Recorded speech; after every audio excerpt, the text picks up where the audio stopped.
Hymne national.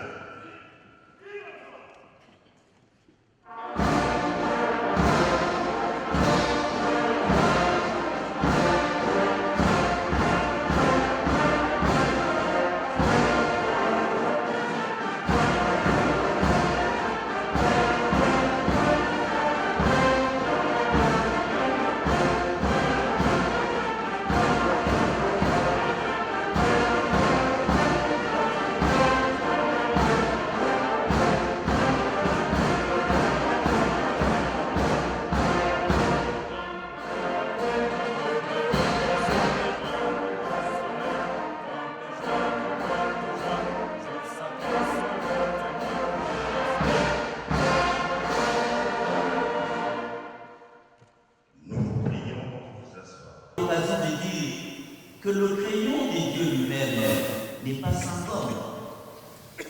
Si tel serait le cas, le temps n'est-il pas venu de supprimer la procédure de prise à partie, nonobstant le fait qu'il n'est pas là de rencontrer un auteur qui exprime légitimement son souhait de la maintenir. Tout en respectant l'idéologie, je fais observer que la présente réflexion ne vise pas la suppression de la faute du magistrat dans l'exercice de ses fonctions.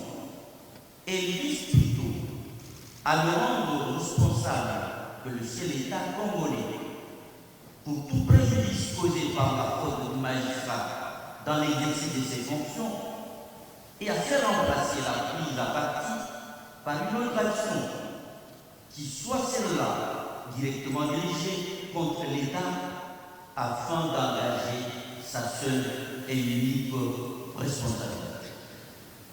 Il importe de rappeler que la prise à partie est essentiellement une demande de dommages et intérêts au titre de réparation du préjudice causé aux justiciables par des magistrats, du chef de certaines fautes décidées par la loi et qui a pour effet de faire condamner le magistrat coupable à des dommages et intérêts, éventuellement de faire annuler les arrêts ou jugements, ordonnances, procès-verbaux ou autres actes attaqués.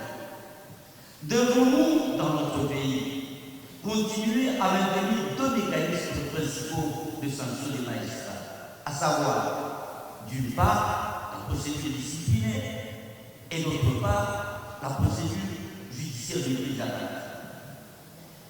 Le professeur Antoine Prudence rappelle qu'avant que cette procédure de prise à partie ne soit connue en droit congolais, l'action en réparation des actes fautifs commis par un organe de la puissance publique pouvait être directement dirigée contre la personne publique s'il s'agissait d'une faute de service ou contre la personne de l'agent sans que la responsabilité de la personne publique ne puisse être retenue s'il s'agissait d'un acte détachable de la fonction publique.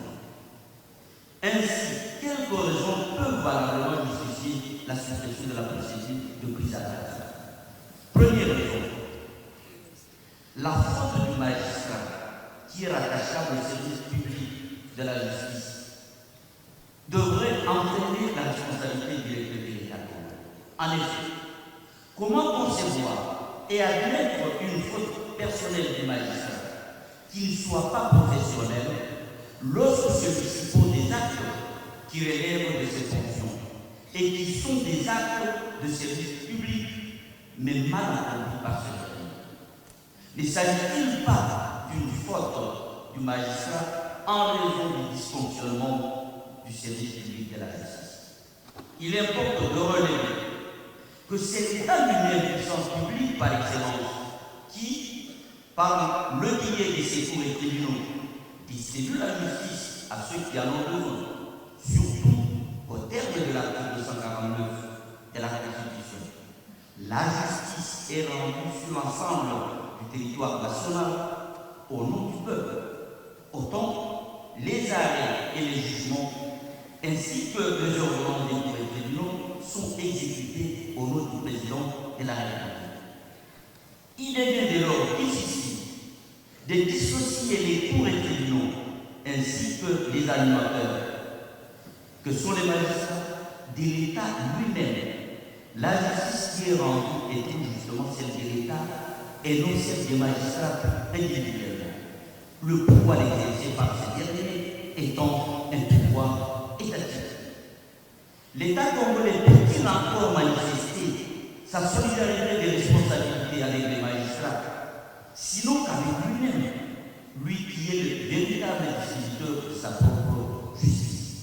Il doit donc en être seul responsable. Le magistrat ne demeurant que son bras séculier pour rendre justice, que donc un simple organe du même corps et qui ne peut être séparé de celui-ci. Contenons et par simple métaphore, si l'État serait lui-même le bras, ces magistrats seraient alors ses doigts. Et les deux appartenant à un même organe, de sorte que le bras ne peut pas se plaindre du tort causé par ses propres doigts. Dans ces conditions, l'État devrait seul assumer sa responsabilité. Lui qui a la charge de recruter les magistrats, de les former, de les conscientiser, de les moraliser et de les rémunérer. Que l'État agisse d'autorité ou par convention, qu'il agisse par les personnes désignées par la loi ou par leurs délégués, il ne peut agir qu'en tant que personne publique. Et pour le bien commun, la faute de service de la personne physique par laquelle il agit, engageant sa responsabilité directe. Il serait donc indiqué de recommander au législateur congolais l'adoption d'une loi consacrant la responsabilité de l'État au fonctionnement effectueux du service de la justice. Deuxième raison, la prise à partie s'avère être un véritable handicap. Une procédure d'obstruction aux décisions judiciaires rendues par la Cour commune de justice et d'arbitrage à CCJ, ainsi voire même une voie détournée au fin de faire annuler les décisions judiciaires et autres actes de magistrats, alors que la prise à partie avait été instituée non comme une voie de recours, mais plutôt comme une procédure spéciale que la doctrine a tendance à présenter, malheureusement, parmi les voies de recours extraordinaires. En effet, un arrêt met fin effectivement à un litige dont le recours en cassation est rejeté par la CCJ. La partie qui en est bénéficiaire croit que le procès est terminé. Malheureusement, la partie gagnante voit par la suite la même décision judiciaire contre laquelle le recours en cassation a été rejeté par la CCJ est annulé par un arrêt rendu sous prise à partie par la Cour de la session de notre pays est apparue. Il s'est fait cependant, et malheureusement, que contre un tel arrêt rendu en prise à partie, aucun recours ne relève de la compétence de la CCJ, tel que décidé par ce cours dans son arrêt numéro 158/2010-16 du 27 octobre 2016 dans la cause ayant opposé M. Alice Moussa Nasser contre la société Chainara Edoué, la société minière Kalumoué et la République démocratique du Congo, et dont le recours visé était l'arrêt RTP 10-17 du 5 juin 2015. Cette procédure de prise à partie rend donc inutile le recours en cassation devant la CCJ tel que conçu par le législateur communautaire. Quant à l'iniquité éventuelle d'une décision judiciaire, celle-ci peut être corrigée par d'autres voies de recours ordinaires ou extraordinaires, car, et en réalité, il faut voir dans la prise à partie un substitut introduit par le droit coutumier pour le duel judiciaire auquel la partie dernière pouvait provoquer son juge suivant les coutumes germaniques. La prise à partie peut donc cacher une frustration d'une partie, une simple provocation voire même une rancune nourrie par un justiciable irascible contre le magistrat, et ce, par une voie de procédure. Que dire aussi de la colère de la partie adverse, bénéficiaire de la décision annulée soumise à partie et qui n'a pas été appelée à l'instance? La prise à partie ne porte-t-elle pas atteinte aux intérêts de la partie adverse qui, sans avoir été appelée au procès en prise à partie, voit la décision d'une prise anéantie alors que celle-ci a fait naître des droits dans son chef? L'intervention volontaire à l'instance de prise à partie des magistrats n'étant pas organisée en droit congolais. Ainsi, l'iniquité des décisions pourra être corrigée par le biais du pouvoir en cassation du procureur général près la Cour de cassation, introduit dans l'intérêt de la loi ou sur l'injonction du ministre de la Justice et de garde des Sceaux. Ces deux mécanismes de recours judiciaire pourront suffire à garantir toute correction de l'iniquité d'une décision et à la faire effacer des annales judiciaires de notre pays. Troisième raison, l'indemnisation par l'allocation des dommages et intérêts n'existe-t-elle pas en réalité les trésors publics pour supporter le poids de la condamnation? Pouvons-nous imaginer un seul instant que le législateur congolais ait pu viser la poche du magistrat au risque de lui déposséder? En effet, les trésors publics et non seulement la caisse la plus solvable, qui constitue aussi la garantie financière dans le temps, mais pour les emplois du requérant bénéficiaire de dommages et intérêts en cas de décès du suicide. Et d'ailleurs, la partie qui a gagné le procès voit plus les trésors publics plutôt que la poche du magistrat, s'agissant d'une obligation insolidable, car le juge et l'État sont chacun tenus pour le tout. Ainsi, la partie qui a gagné le procès peut s'adresser directement au trésor public pour obtenir paiement. Dès lors, une loi consacrant une telle responsabilité serait la bienvenue, car la justice rendue est celle de l'État, peu importe la personne physique qui la distribue en son nom, s'agissant d'une mission régalienne de souveraineté. Que dire alors d'une éventuelle action réquisitoire que pourrait espérer l'État congolais? Surtout que l'État est financièrement plus fort que son agent, outre le fait que le législateur congolais a lui-même créé et entretenu sur ce point un manque criant d'harmonie des textes de loi. Dans la loi organique du 19 février 2013, relative à la procédure devant la Cour de cassation, spécialement son article 63, le législateur congolais ne prévoit aucune possibilité d'action réquisitoire au profit de l'État contre le magistrat condamné. Par contre, dans la loi organique du 15 octobre 2016, des juridictions de l'ordre administratif, spécialement son article 394, le même législateur prévoit la possibilité d'une action réquisitoire au profit de l'État contre le magistrat condamné. Comment un même législateur peut-il prévoir dans une loi la possibilité d'une action réquisitoire et dans une autre loi l'absence d'une telle action pour les magistrats d'un seul et même pays?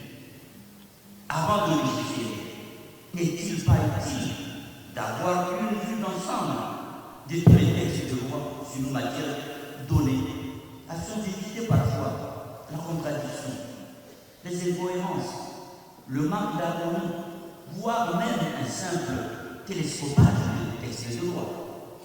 Dans ces conditions, mieux vaut supprimer ce genre de procédure afin d'éviter de consacrer inutilement une injustice. Quatrième et dernière raison. Le seul régime qui convient le mieux aux magistrats est le régime disciplinaire. En effet, tout manquement par un magistrat au devoir de son État, à l'honneur ou à la dignité de ses fonctions constitue une faute disciplinaire. Le Conseil supérieur de la magistrature est la juridiction disciplinaire des magistrats et que le pouvoir disciplinaire est exercé par la Chambre nationale et les chambres provinciales de discipline. Le blâme, l'arrêté du traitement et la suspension sont prononcés par le Conseil supérieur de la magistrature et la libération par le président de la République sous proposition du Conseil supérieur de la magistrature. Ce régime disciplinaire est en parfaite harmonie avec le code de conduite de l'agent public porté par le décret-loi numéro 07 par 2002 du 3 octobre 2002 qui ne privilégie que la seule voie d'action disciplinaire pour tous les agents publics, y compris les magistrats. C'est ici pour nous l'occasion de réaffirmer notre engagement à soutenir vos efforts visant l'éducation et l'état de droit.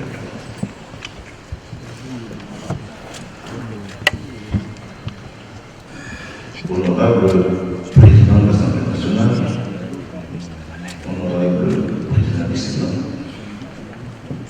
Monsieur le Président de la Cour constitutionnelle, Président du Conseil supérieur de la magistrature, Madame et Messieurs les membres du bureau du Conseil supérieur de la magistrature, Monsieur le ministre d'État, ministre de la Justice et garde des Sceaux, honorables, Excellences, Mesdames et Messieurs, distingués invités, tous en vos titres et qualités du protocole observé. Votre assistance à ce jour à cette cérémonie témoigne également de l'intérêt que vous portez au côté préparatoire du pouvoir judiciaire. Monsieur le Premier Président, Mesdames et Messieurs, membres de la Constitution, conformément au principe légal, chacun des autorités de chaque année se déroule en solennel de votre cours.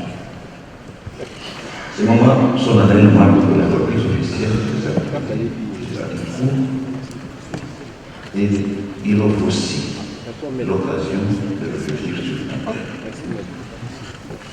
Notre thème pour notre mémoire de ce jour s'intitule la problématique de la répression de l'enrichissement illicite entre positifs congolais.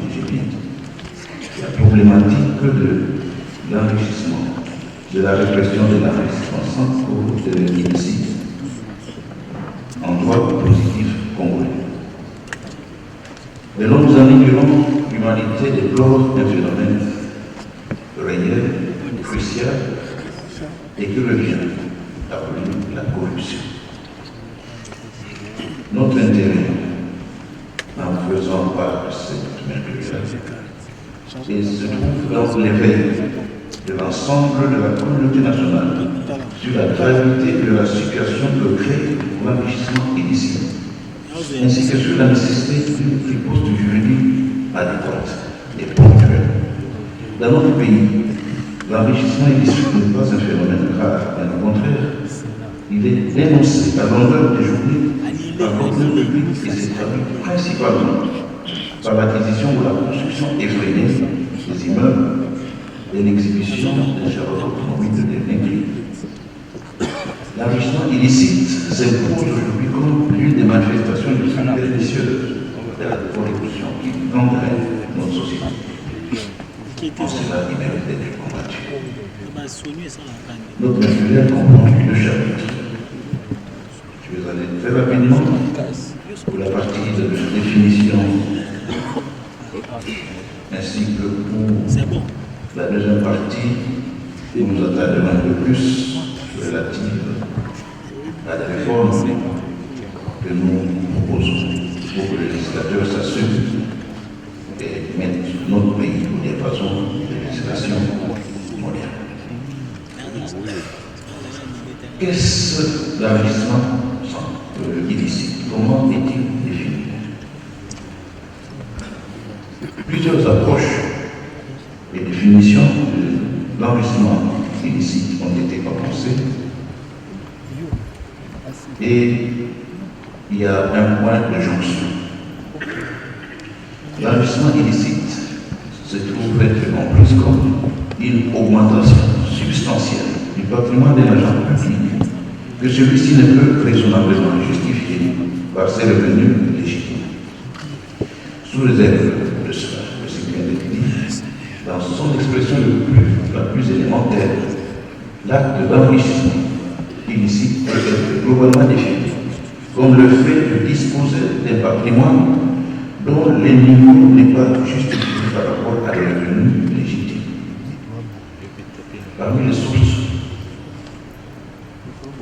les profits tirés des activités économiques régulières, les versements des retraites, les héritages légalement établis ou encore divers dons et libéralités effectués dans le respect des règles fiscales et de transparence. Ceci pour rappeler que même un cadeau peut être soumis à un contrôle dès lors qu'il ne respecte pas les règles actuellement admises, fiscales et de transparence. Dans la législation actuelle de notre pays, le code pénal congolais, tel que modifié à ce jour, définit l'enrichissement illicite comme étant l'augmentation substantielle des biens d'un agent public ou de toute autre personne que celui-ci ou celle-ci ne peut raisonnablement justifier au regard de ses revenus légitimes. Quel serait alors le caractère distinct de l'enrichissement illicite par rapport aux autres infractions?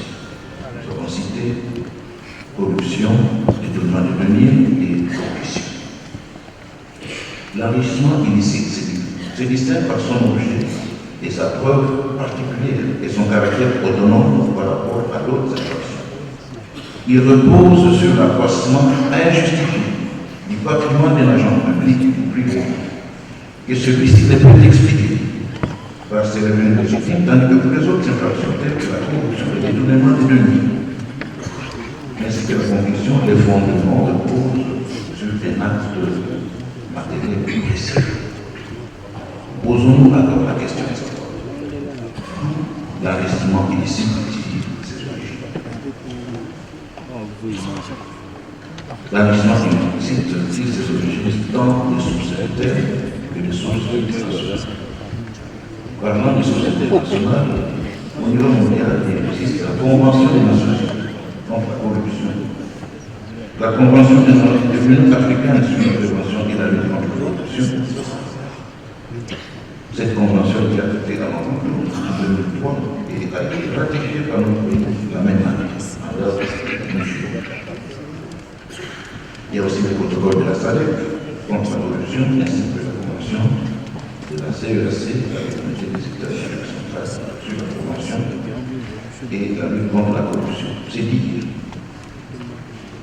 que ce soit à l'interne ou sur le plan international, beaucoup de pays réfléchissent, le nôtre y compris, sur le moyen de définir comme ici l'enrichissement illicite et surtout sur la répression que mérite cette fléau. Sur le plan interne, il y a la Constitution, il y a le code pénal, il y a les lois des règlements, mais tout cela nous amène à ce constat seul. Les insuffisances de la répression en droit congolais. En effet, vous aurez constaté qu'il n'existe pas présentement dans les droits congolais une infraction autonome dénommée enrichissement illicite. Voilà pourquoi notre réflexion, parce qu'il faut aller creuser dans la terre, il faut aller plus loin, creuser la racine, si on veut guérir une plaie. Pour ça, il faut des soins de la surface. Il faut aller à l'intérieur. Et cet intérieur, c'est l'enrichissement illicite, qui est une preuve de manifestation, soit des détournements de deniers publics, soit de la corruption, soit de la compulsion. Et c'est là que nous avons livré au législateur certaines pistes pouvant lui permettre de légiférer dans toute objectivité et de manière impersonnelle. Il est dès lors assez difficile que l'éradication de ces vidéos l'enrichissement illicite mérite un dispositif répressif assez quelle est la nécessité de renforcer justement les dispositifs répressifs contre l'enrichissement illicite. Pour le renforcer, il est opportun d'ériger l'enrichissement illicite en infraction autonome, ce qui implique une réforme du droit pénal congolais. Comment pouvons-nous justifier que l'enrichissement illicite demeure puisse devenir une infraction autonome bien séparée de celle dont nous parlons? Ériger l'enrichissement illicite en infraction autonome permettrait de sanctionner toute disproportion injustifiée entre les patrimoines d'un agent public, toute disproportion injustifiée entre les patrimoines d'un agent public ou d'un particulier et ses revenus, sans devoir démontrer l'acte de corruption, le détournement de la condition qui a généré cette richesse. Cela comblera le vide juridique et assurera la conformité de la définition de l'État aux instruments juridiques et internationaux régulièrement pratiqués. Il en découle des avantages ci-après: l'allègement de la charge de la preuve, la dissuasion et la restauration de la confiance publique. S'agissant de l'allègement de la charge de la preuve, contrairement à toutes les infractions où les ministères publics assurent comme organe accusateur de démontrer d'apporter la preuve des faits qu'ils soutiennent, il sera ici contraire aux dispositions actuellement adoptées. En effet, il incombera, dans les cas d'enrichissement illicite, à celui qui est accusé et amené devant la barre de l'enrichissement illicite, de prouver l'origine licite des biens qu'il a acquis. L'incrimination autonome de l'enrichissement illicite allégera la tâche donc au ministère public ou l'organe de la loi, qui se limitera à établir que l'agent public dispose d'un patrimoine disproportionné à ses revenus légaux, pourvu et qu'il n'existe aucune justification apparente de cette situation. Les droits de la défense devront absolument être protégés en donnant à celui qui est incriminé l'enrichissement illicite les moyens de pouvoir produire, soit au magistrat, en droit professionnel, soit devant le juge, les preuves de la légalité des moyens qui disposent. L'inversion de la charge, vous l'avez constaté, n'est cependant pas absolue et doit être entourée des garanties indispensables, car, comme nous l'avons dit, un enrichissement peut avoir une origine licite. C'est là où il est question d'instaurer dans cette infraction un arsenal juridique de prévention et de répression contre la corruption, le développement et ainsi que la condition. Il s'agira d'un signal fort, d'un message clair.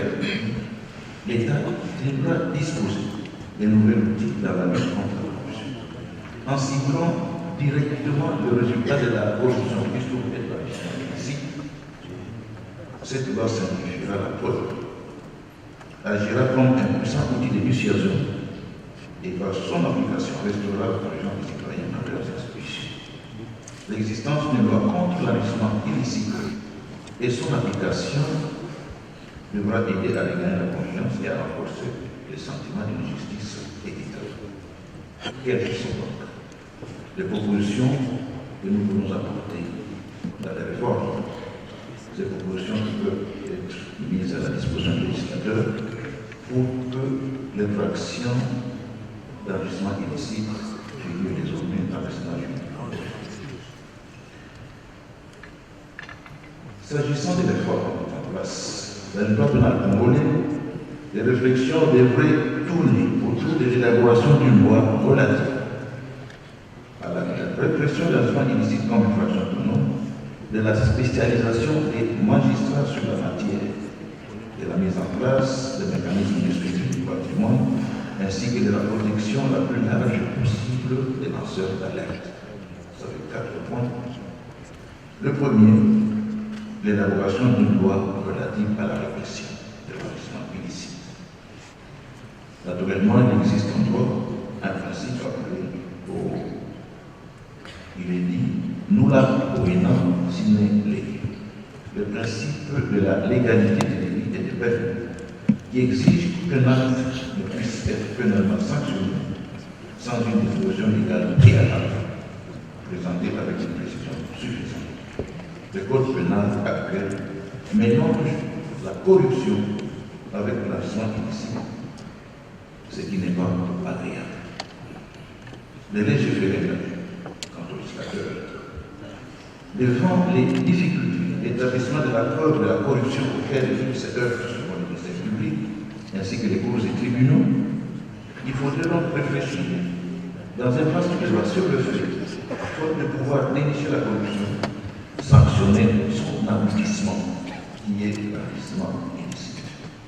Cette infraction pour laquelle il est impérieux d'élaborer une loi spéciale relative à sa répression sera constituée de manière autonome égale. Cette loi comprendrait aussi, notamment, un mécanisme plus efficace de recouvrement des avoirs obtenus illégalement, la qualité exacte de l'auteur, le mécanisme de suivi des bâtiments ainsi que la protection des lanceurs d'alerte. Il devrait aussi déterminer les critères d'appréciation d'un enrichissement illicite. Il s'agira en outre de viser les personnes dans la possibilité d'apporter la preuve de l'origine illicite de leur richesse, qui leur permet de mettre un revenu ou de posséder un bâtiment sans rapport avec les revenus dont ils disposent. L'infraction ne pourra-t-elle concerner les agents publics ou toute personne? Dans une première réflexion, oui. Oui, en disant qu'elle devait d'abord concerner les agents publics. Et dans une autre mesure, elle devra intéresser tout le monde, même en particulier. À ce propos, le professeur Manassi fait remarquer que la présomption d'enrichissement illicite dans le chef en particulier non employé conduira à demander à un commerçant de justifier raisonnablement comment il est devenu millionnaire, comment il est passé de millionnaire à milliardaire, de milliardaire à multimilliardaire, ce qui peut conduire à une tracasserie policière, voire à des abus de droit de la part des personnes chargées des enquêtes, avec comme conséquence la fuite des capitaux et la détérioration du tissu économique due à la réduction des investissements. Une arnaque qui les générerait et entraînerait un climat malsain des affaires, ce qui est tout à fait correct. Les arnaques policières et judiciaires.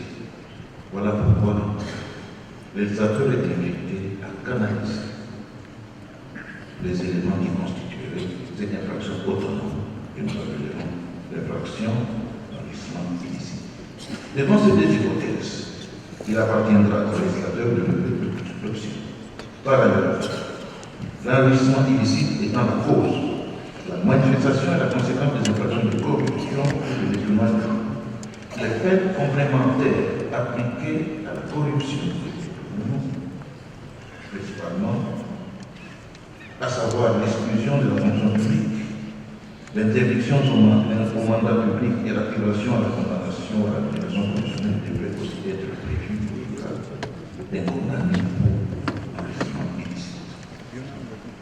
Nous avions tout à l'heure parlé, compte tenu de la technicité de la cause, qu'il fallait des magistrats spécialisés dans le domaine. En effet, il y a des transactions qui se font au nom de l'État.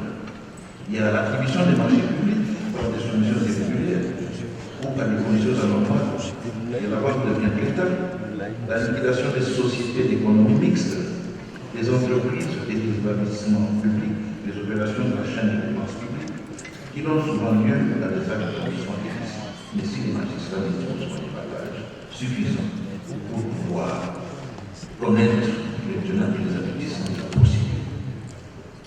Voilà pourquoi nous venons à ce genre d'infraction. Et encore des magistrats spécialisés puissent être mis sur place. C'est pour nous aussi l'occasion de soutenir la venue des parquets financiers. Il suffira de donner tout pour donner à ces parquets toute la puissance qu'ils devaient avoir. Mais il s'agira de mettre en leur sein des magistrats spécialisés qui auront des connaissances suffisantes pour pouvoir aller à la recherche et à l'aboutissement des éléments constitués de l'infraction d'enrichissement illicite.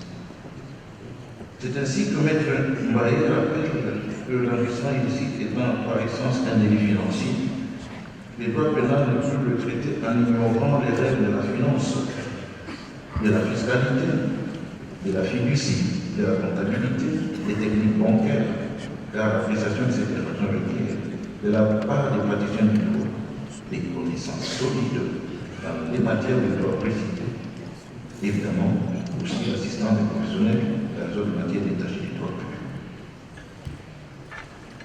Nous avons parlé tout à l'heure des lanceurs d'alerte, qui sont des dénonciateurs. À longueur de journée, que j'ai dit au début, on sait ce que ces immeubles qui naissent, ces véhicules en luxe qui circulent dans la ville, les gens se demandent si ces acquisitions ont une origine licite. Et nous avons bien dit qu'il existe bien des sources licites que nous avons citées tout au début. Mais il faut qu'il y ait l'existence de moyens fiables de détection qui est un préalable à la sanction de l'enrichissement sans cause. Et c'est là que se trouve le problème. Vous ne pouvez pas réciter Manassi de la CNAC pour le soutenir à l'occasion de la dénonciation. Voilà pourquoi nous avons suggéré que le lanceur d'alerte et les dénonciateurs puissent bénéficier d'une protection.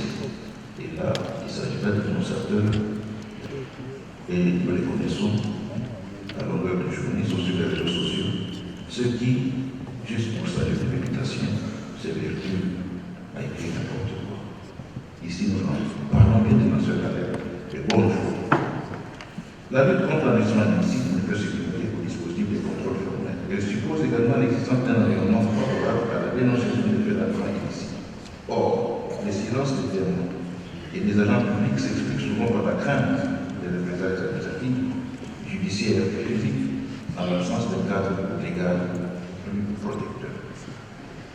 Déjà dans notre législation, l'article 149 du Code pénal dispose qu'aucune poursuite ou dénonciation calomnieuse ne peut être engagée contre un témoin, un expert ou une victime qui, de bonne foi, a transmis des informations ou des conséquences des actes de trafic d'influence ou des productions de langue exécutées dans les cadres d'une procédure judiciaire ou devant la commission de l'éthique et de la lutte contre la corruption.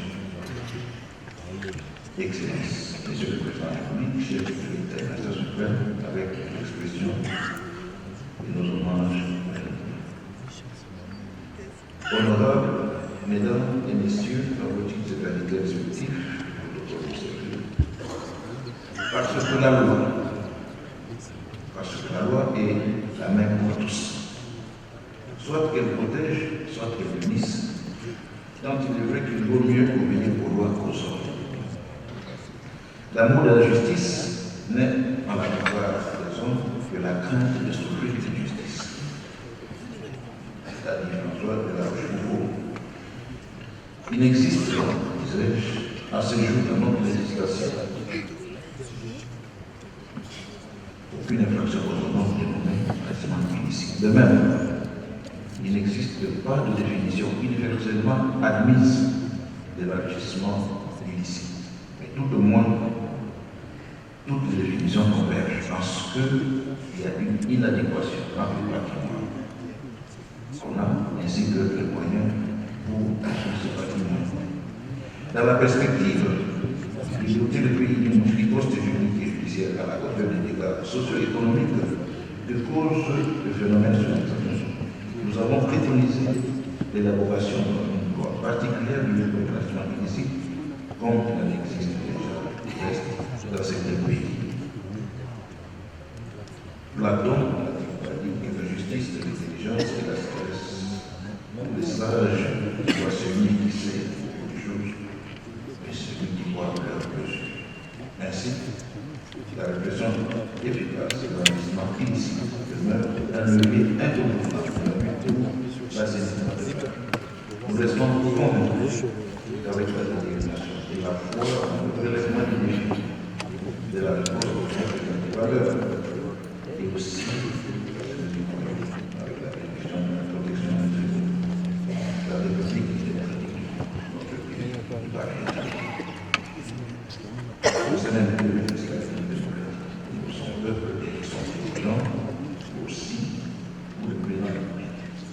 nous requérons qu'il pèse à la Cour de cassation et déclarer concevable. Je vous remercie.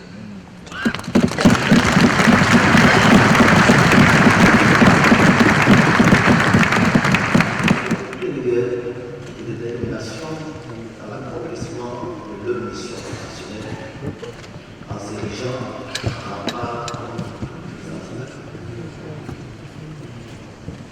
Monsieur le Président de l'Assemblée nationale, Monsieur le Président du Sénat, Madame la Première ministre du gouvernement ici représentée, Madame et Messieurs les membres du Bureau de concession de la magistrature et honorés collègues, Mesdames et Messieurs, Excellences et honorables, distingués invités, tous, en vos titres et qualités, tout protocole réservé.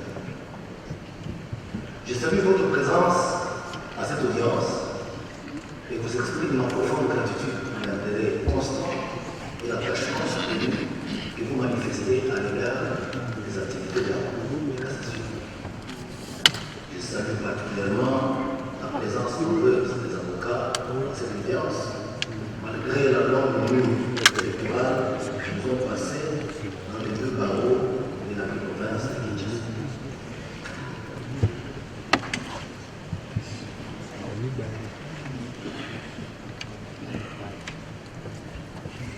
Excellence, Monsieur le Président de la République, chef de l'État et magistrat suprême, avec l'expression révélée et mes hommages de défense. La bonne administration de la justice repose sur plusieurs acteurs essentiels, à savoir les magistrats, les agents de la justice, pour la présente rentrée judiciaire 2025-2026. Fidèle à l'option par moi levée de m'écarter de la tradition des discours académiques, j'ai résolu de jeter les projecteurs sur un autre acteur judiciaire qu'est l'avocat, en retenant le thème SIAP. Le rôle de l'avocat dans la construction de l'État. Pour mieux servir ce thème, il me semble utile de comprendre la profession d'avocat en attaquant sur ce qu'il est, sa mission, sa contribution à l'administration de la justice et les dérives d'ordre professionnel impactant sur cette dernière. Il est quelque peu surprenant qu'à l'occasion du discours de l'entrée judiciaire de la Cour de cassation, le premier président de cette Cour développe un sujet relatif au rôle de l'avocat.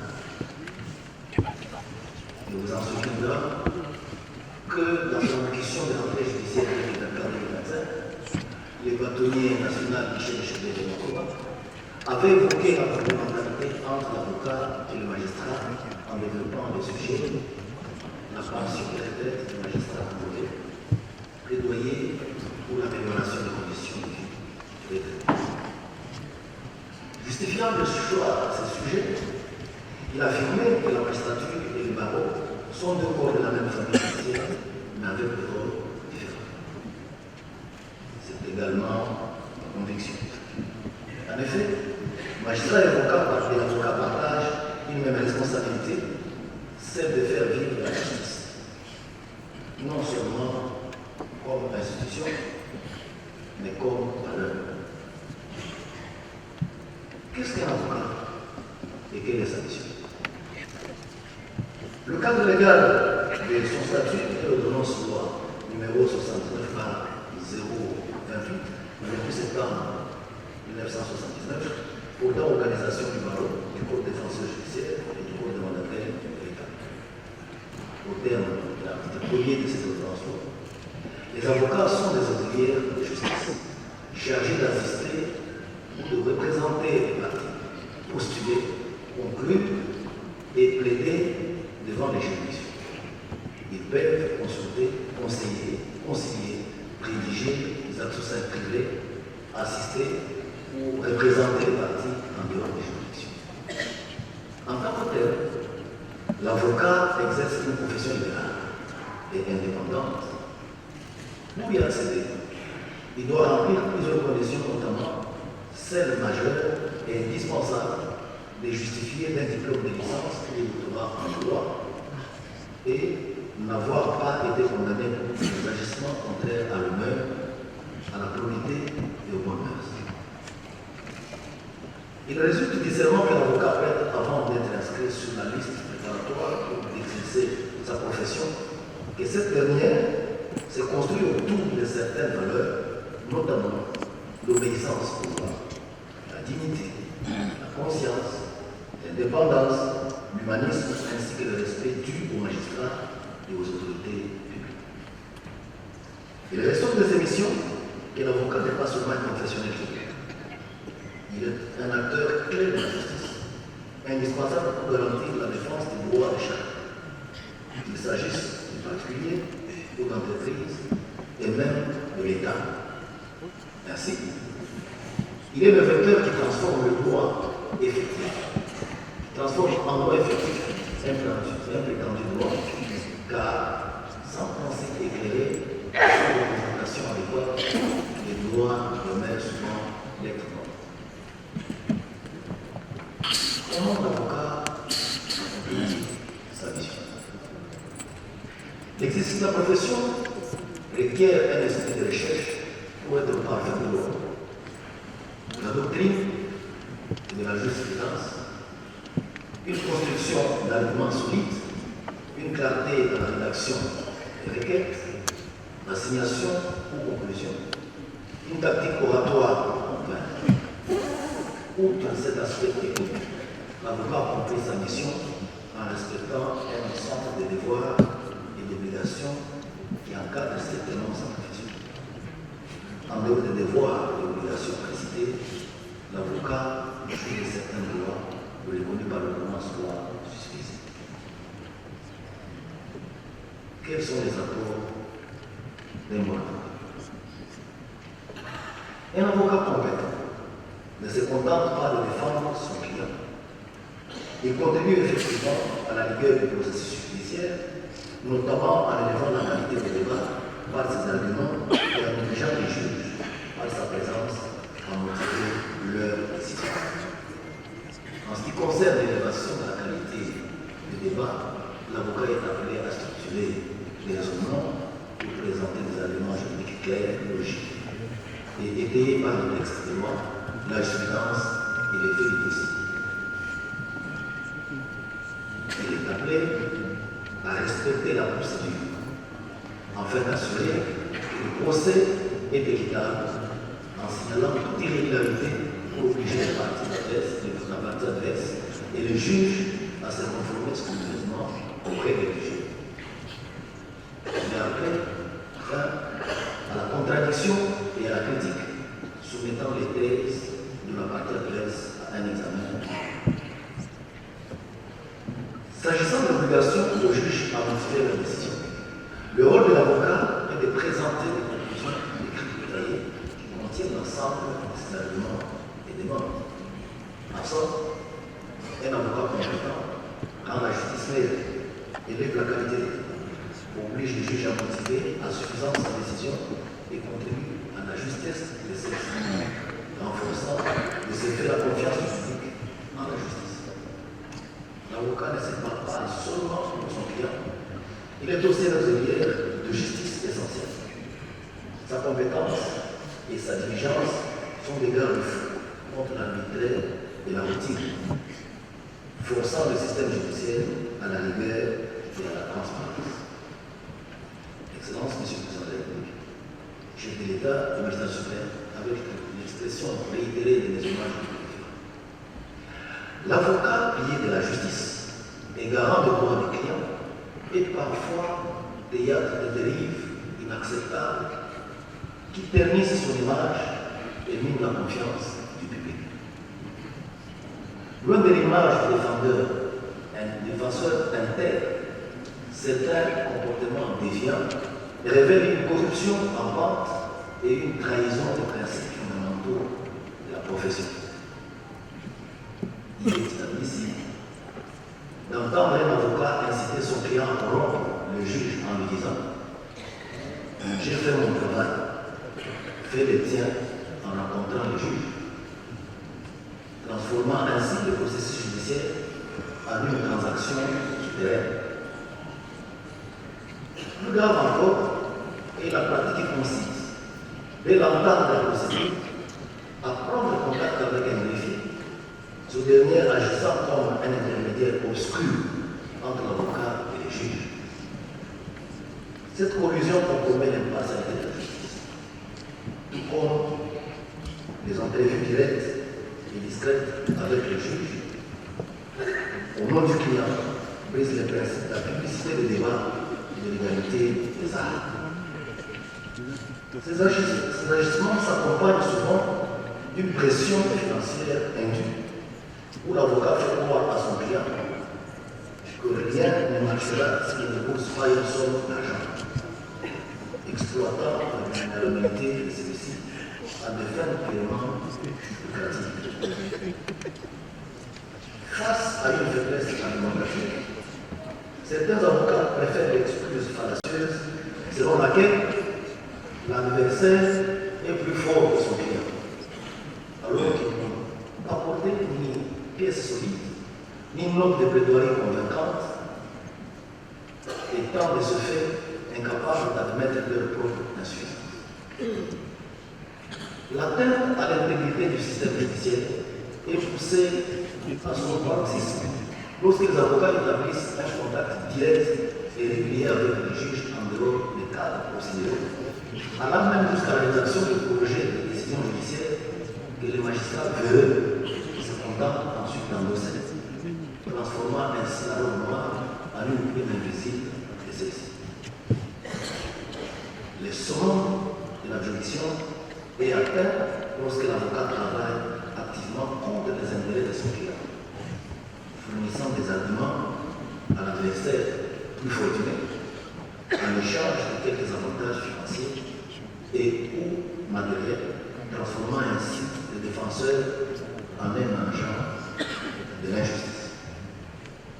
De même, il s'observe que certains avocats sont foncièrement impliqués dans une entreprise criminelle dite folio, consistant dans la spoliation des immeubles de l'État et des particuliers. Ils opèrent avec le concours de certains magistrats, greffiers et officiers de justice véreux qui en tirent des gains sur eux. Si l'on y prend garde, ces réseaux risquent de s'intensifier jusqu'à atteindre certains élus du peuple, parmi lesquels ils tentent déjà de l'éviter des porte-parole ou de porter des questions orales avec l'État. En effet, réagissant à cette pratique décriée, Excellence, Monsieur le Président de la République, chef d'État et magistrat suprême, vous avez chargé votre directeur de cabinet qui, par la lettre numéro 2257 par 09 par 2025 du 4 septembre 2025 en a appelé à la collaboration de toutes les autorités destinataires de celle-ci, dont le premier président de la Cour de cassation, chacun à la sphère légale de ses compétences pour le démantèlement efficace des faux domaines. Il en est de même de la lettre numéro 4 par PM bar D4 par ASS par AKD par 2025 par 2802 du 5 septembre 2025 par laquelle Madame la Première ministre, sous la plume de son directeur de cabinet, a encouragé toutes les autorités à procéder à toutes les diligences au fin du démantèlement de ces réseaux mafieux qui insécurisent la propriété immobilière et jettent un discrédit total tant sur les administrations foncières et immobilières que sur la justice de notre pays. Dans les mêmes ordres d'idées, je salue de réelles initiatives de collaboration fructueuse entre le Conseil supérieur de la magistrature et le ministère de la Justice, tel que voulu par votre autorité.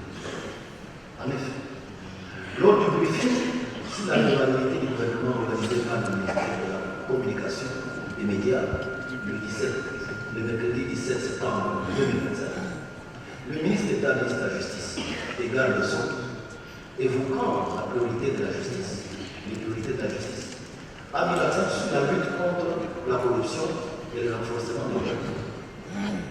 Il a affirmé que cette lutte constitue sa première priorité et à la suite des échanges parmi les sous du bureau du Conseil supérieur de la magistrature, il a exprimé sa volonté de travailler étroitement avec ses organes du pouvoir judiciaire et dit avoir été informé par celui-ci notamment sur les charges de discipline fonctionnant en son sein, les condamnations ayant sanctionné les procédures disciplinaires, les prises à partie et les actions pénales ouvertes à charge des magistrats pour des faits de corruption. Le ministre de la Justice et de la Ressort a reconnu également que le phénomène de la corruption implique une chaîne non seulement des magistrats, mais aussi des avocats, des greffiers, des secrétaires de parquet, huissiers et même des justiciables. S'agissant singulièrement des avocats, il a dénoncé l'existence d'une mafia organisée dont l'État est victime dans la gestion notamment des contentieux de concernant. À l'appui de ce postulat, il a déploré le fait que certains avocats qui représentent l'État s'arrangent avec les avocats des partis adverses pour faire condamner ce dernier à payer des sommes exorbitantes. Aussi, pour éradiquer ce fléau, il a préconisé d'instaurer un processus transparent pour ne confier la gestion des intérêts de l'État au cabinet d'avocats caractérisé à la fois par une éthique rigoureuse et une compétence éprouvée, d'une part, et d'autre part, le déferlement des avocats aux instances ordinales du barreau pour des cas de corruption et de mauvaise conduite. Par ailleurs, la déviance comportementale s'observe également en matière d'éthique et de déontologie des avocats. En effet, l'article 78 de l'ordonnance loi numéro 79 par 025 du 28 septembre 1979 précité prescrit que l'avocat appelé à plaider devant une juridiction extérieure au ressort de son barreau est tenu de se présenter au président de l'audience, à l'officier ministère public, au bâtonnier et au confrère chargé des intérêts de la partie adverse. Appuyant cette disposition légale, l'Ordre national des avocats a pris la décision numéro 42 par CNO par RIC du juin 2022 portant obtention préalable d'une attestation pour rester dans le ressort de notre barreau. Dans le ressort de tout avocat appelé à se rendre dans le ressort de notre que celui de son appartenance pour l'exercice ponctuel de sa profession est tenu de se munir d'une attestation de son bâtonnier indiquant l'affaire objet de son détention. Cette attestation est à présenter au bâtonnier du barreau pour le ressort requis avant toute prestation. Cependant, il m'a été donné de constater que les comparaisons des avocats devant diverses juridictions du pays se font en violation manifeste de la disposition légale précitée. C'est pourquoi il est de mon devoir, dans le cadre de la convention avec l'Ordre national des avocats, de prêter main forte à celui-ci et au Conseil de l'ordre des barreaux établis dans les ressorts de chaque avocat. À ce sujet, je compte instruire par voie d'une note circulaire chaque juridiction d'exiger de tout avocat qui comparaît devant elle de décliner son barreau d'appartenance, et au moins de constater que celui-ci comparaît dans le ressort de l'autre d'exiger la production de l'attestation de son bâtonnier indiquant le fait objet de son déplacement, faute pour ce faire l'inviter à retirer sa attestation. Cette instruction procédera de la collaboration pour aider les différents barreaux à maintenir la discipline, à prévenir les fautes et à élever la conscience professionnelle. S'agissant de la collaboration entre le pouvoir judiciaire et les barreaux en matière de lutte contre la corruption, j'avais dénoncé la commission de l'enquête judiciaire 2023-2024, la sollicitation et l'obtention des moyens volontaires par les avocats auprès de leurs clients, pudiquement appelés dans leur jargon moyens non communicables entre parties, mais destinés en réalité aux magistrats. À cette occasion, j'avais solennellement invité les avocats à dénoncer, preuve à l'appui, les magistrats corrompus. Mais hélas, plus de 2 ans après, cet appel est resté lettre morte. une fois. Il a lieu de mentionner que les cours et tribunaux ont eu à condamner certains avocats dans les causes indiquées dans mon discours écrit, qui sera publié et qui est en train d'être distribué, notamment devant la Cour de cassation en 2024, la Cour d'appel de Madrid en 2023, celle de Okatamba en mai 2025 et devant le tribunal de paix de Kinshasa en mars 2025.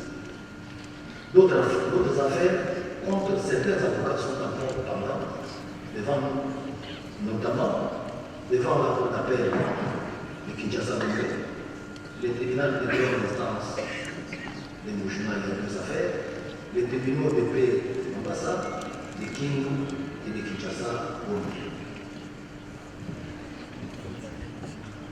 La peste de corruption, ce phénomène particulièrement pernicieux, mérite une attention particulière. D'une part, il existe des avocats corrupteurs, c'est-à-dire ceux qui cherchent à corrompre les juges doivent instrumentaliser celles-ci pour des décisions favorables. Et d'autre part, il existe des avocats qui montrent des stratégies de dénonciation mensongères, de corruption fictive, montées de toutes pièces pour nuire aux juges, lui faire payer les pots cassés d'une décision défavorable ou donner une image dégradée de l'institution judiciaire. Excellence, Monsieur le Président de la République, chef de l'État, magistrat suprême, avec l'expression de mes hommages judiciaires.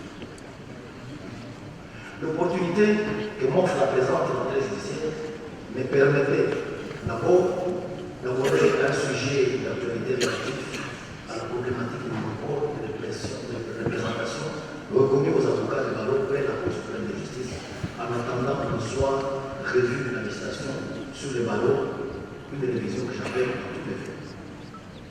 Mais compte tenu du temps largement avancé, les développements irrelatifs pourront être lus dans mon discours appuyé dont j'ai parlé. Les problèmes suscités par ce concours légal se trouvent au centre de controverse au regard de son incidence à la fois sur la qualité de la justice et sur l'accès à la justice.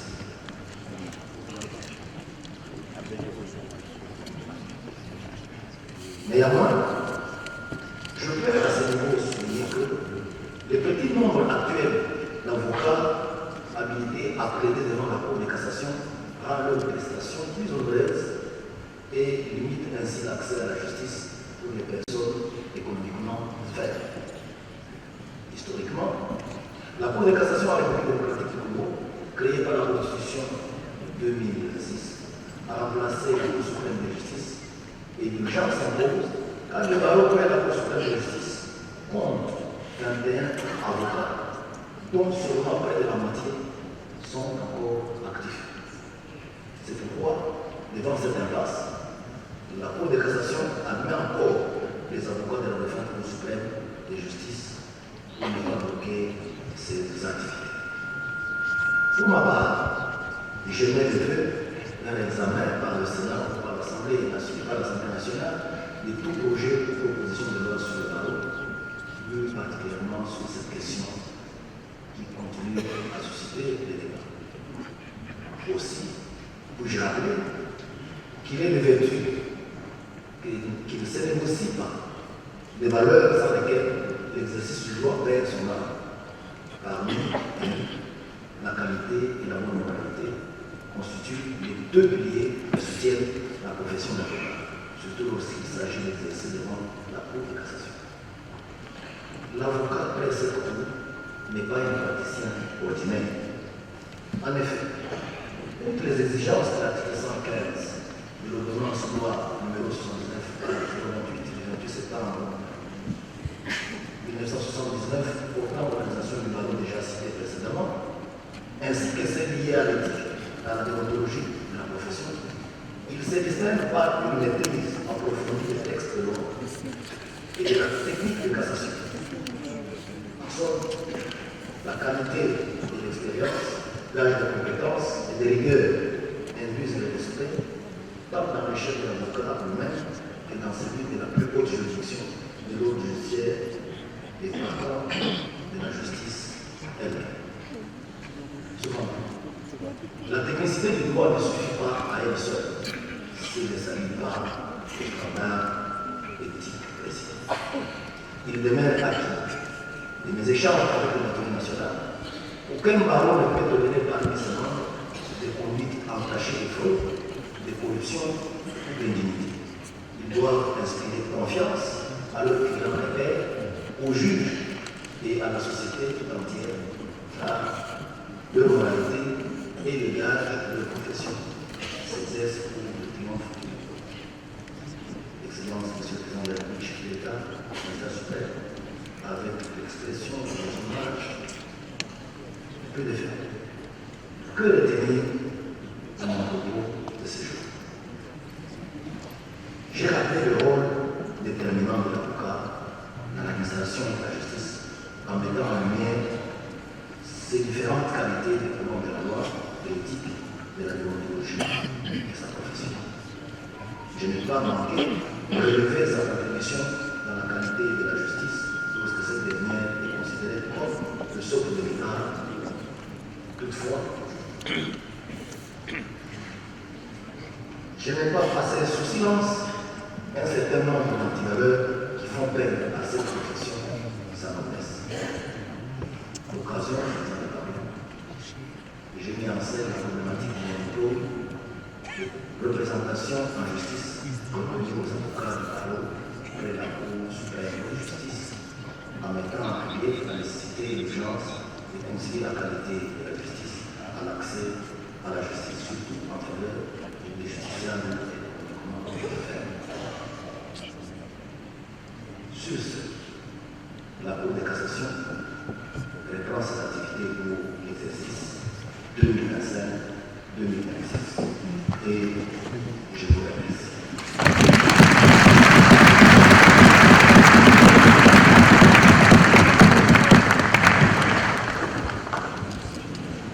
Plus rien n'étant en parole, la parole est au chef de protocole d'État pour la suite du programme.